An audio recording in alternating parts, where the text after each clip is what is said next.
เรื่องนี้บอสโจไม่ปล่อยผ่านอีกแล้ว เรื่องอย่างนั้นก่อนอื่นขอกล่าวคำว่าสวัสดีครับผม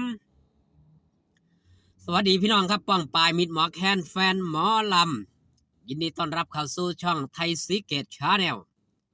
สวัสดีไปยังแฟนคลับเอฟซีสาวน้อยเพชรบันแพงแฟนคลับเอฟซีลาดน้อยอุ้งอิงสู้ขู่สู้คนเด้อครับเด้อมือนี้ครับเป็นมืออีกมือหนึ่งที่พี่น้องป้องปายหลายผู้หลายคนมีลุ้นตอนเช้าวุ่นวายตอนบ่ายตื่นเต้น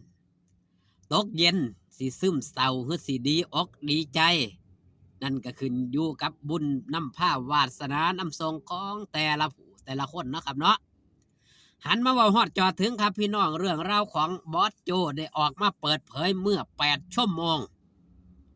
ที่ผ่านมาครับเป็นเรื่องราวที่เฮ็ดให้หลายๆผู้หลายๆคนนี่ดีอกดีใจหลายผู้หลายคนต้องคิดหนัก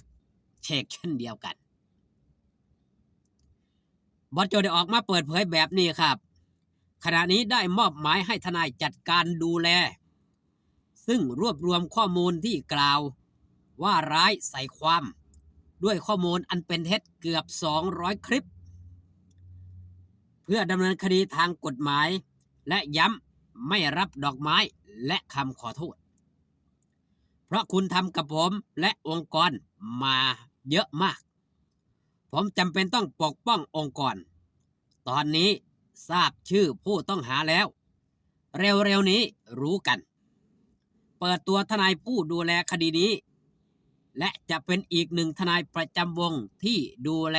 เรื่องนี้เรื่องแบบนี้มอบให้ทนายกงแห่งบุรีรัมย์นั่นถือว่าเป็นบทความที่บอสโจได้ออกมาเปิดเผยครับมีคนไปแสดงความคิดเห็นมากมายอย่างคุณเพียรเนาะเพื่อนได้ออกมาคอมเมนต์แบบนี้ครับแสดงความคิดเห็นถึงเวลาสะสางปล่อยให้เขาด่าปล่อยให้เขาว่ามาเป็นปีหนังหน้าคนทำมันไม่กล้าโชว์เอาให้หนักเลยวงสาวน้อยคุณพ่อสงกรานต์คุณแม่สุภาพตั้งวงสาวน้อยมาเพื่อให้ลูกสาวลูกหลานของท่านตามอำเภอใจ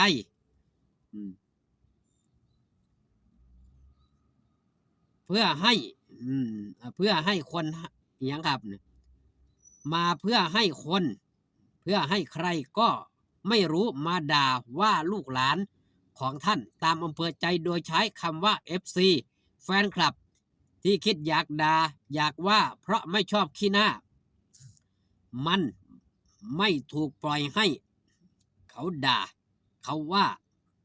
มาเป็นปีถึงเวลาสะสางเราไม่ได้ทำเขาแต่เขาทำตัวเขาเอง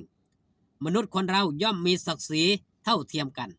ไม่ใช่นึกอยากด่าก็ด่านึกอยากว่าก็ว่ามันไม่ถูกในเมื่อเขาสร้างความเดือดร้อนให้ตัวเขาเองเราจำเป็นต้องจัดการสะสางในสิ่งที่เขาทำเพื่อปกป้องศักดิ์ศรีตัวเองครอบครัวและทีมงานทุกคนติดตามวงสาวน้อยมานาน8-9 ปีมันไม่เคยมีแบบนี้ไม่มีคำว่าดราม่าไม่มีคำว่าบูลลี่ทั้งผู้บริหารและทีมงานเลยแม้แต่น้อยในระยะเวลา2 ปีย้อนหลังไปมันเกิดอะไรขึ้นทำไมคำว่าดราม่ามันเกิดเยอะจังปกติผู้บริหารที่ FC แฟนคลับเรียกว่าบอสโจ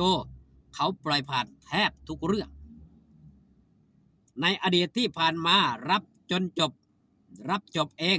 ยอมโดนด่าเองทั้งที่ไม่ได้ทำผิดสักครั้งแต่รับผิดเองทั้งที่ตัวเองไม่ผิดวันเวลาผ่านไปถึงเวลาต้องออกมาปกป้องศักดิ์ศรีตัวเองบ้างไม่ผิดจะเป็นคนผิด ก็ใช่เรื่องแฮชแท็กถ้าติดตามเขาดูเพื่อความบันเทิงเขาจะใช้ถ้อยคำว่าคอมเมนต์ให้เกียรติและให้เกียรติตัวเองก็จะปลอดภัยจากการถูกดำเนินคดีไม่แซะไม่บูลลี่ไม่ถากถางคนอื่นให้เกิดความเสียหายตัวเองก็ปลอดภัยจากการถูกดำเนินคดีทั้งเฟซตัวจริงและใช้แอคเคาท์อวตารยิ่งแอคเคาท์อวตารนี่ตัวดีเลยคงคิดว่าตัวเองฉลาดสร้างแอคเคาท์อวตารมาไม่มีใครรู้แต่คนที่สร้างแอคเคาท์อวตารมานั่นแหละที่หลอกตัวเองไม่ได้ว่าไปเป็นใครหลอกคนอื่นได้แต่หลอกตัวเองไม่ได้มนุษย์ที่เรียกว่าทุกคนย่อมมีศักดิ์ศรีเท่าเทียมกันหมด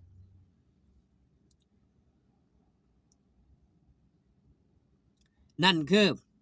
คอมเมนต์คนนี้เพิ่นยาวครับเพิ่นเก็บกดมาโดนแชร์เช่นเดียวกันนี่ล่ะมีคอมเมนต์มีคนแสดงความคิดเห็นมากมายสำหรับเรื่องนี้เนาะบอสโจบอปล่อยผ่านครับ200 คลิปที่มีคนสร้างขึ้นมาสร้างประเด็นขึ้นมาเพื่อให้เกิดความเสียหายแก่องค์กรสาวน้อยเพชรบ้านแพงองค์ต่ออย่างครับต่อบุคลากรสาวน้อยเพชรบ้านแพงแต่ก่อนก็เป็นดังที่คนนี้เพิ่นคอมเมนต์มาล่ะครับบอสโจปล่อยผ่านวางเฉยเป็นคนที่ให้อภัยคนง่าย